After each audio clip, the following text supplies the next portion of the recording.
The drought had brought scarcity, and every fight at the carcass became a struggle for survival. When the female dared to stretch her jaws toward the meat, the leader, Naima, sank her teeth into her shoulder with fury. Pain shot through the outcast's body, and she collapsed. The threatening growl of the leader made it clear, resistance was not allowed. Wounded and exhausted, the female was driven off, forbidden to approach the kill.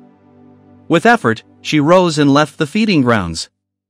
Each step was torment, her heavy belly drained her strength, and blood oozed from her wound. Days turned into agony, her diet reduced to beetles, the occasional lizard, and drops of dew. Yet her maternal instinct kept her moving forward. Soon she reached a clearing at the edge of the reserve. Here she was safe from her kind, but faced other dangers, hunger and predators. By evening, she found shelter in a hollow tree and began preparing it for birth. Contractions pierced her body. After long hours, a pup was born. The mother tore the membrane and licked the newborn clean. A faint squeak broke the silence of the night. She had only a few drops of milk, but pressed the baby close to her chest, shielding it from the wind. The night was restless, she feared the cold might take his life.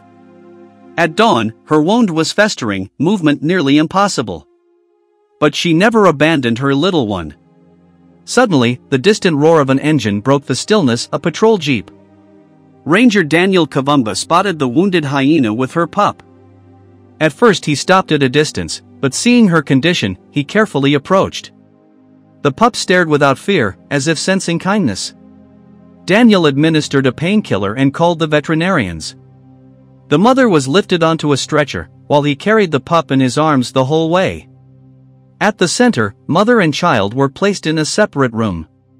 The wound was treated, injections given, and the pup was fed with milk substitute. Gradually, the lives of mother and offspring revived. The hyena mother remained weak, but the pup grew stronger. Daniel visited them every day. Weeks of treatment restored her strength, she once again showed her protective instinct, and the pup began to play and nip. A spacious enclosure was built for them. There, the mother practiced on artificial prey, while the pup learned to stalk and pounce. Months of rehabilitation bore fruit. The veterinarians confirmed they were ready for a semi-wild life. At first the prey escaped them, but soon their hunting reflexes sharpened. After a few months, they could already provide for themselves. The day of release arrived. Early in the morning, rangers transported them to the savannah. The cage door swung open. They stepped out toward freedom. Daniel stood at a distance, watching as their figures vanished into the tall grass.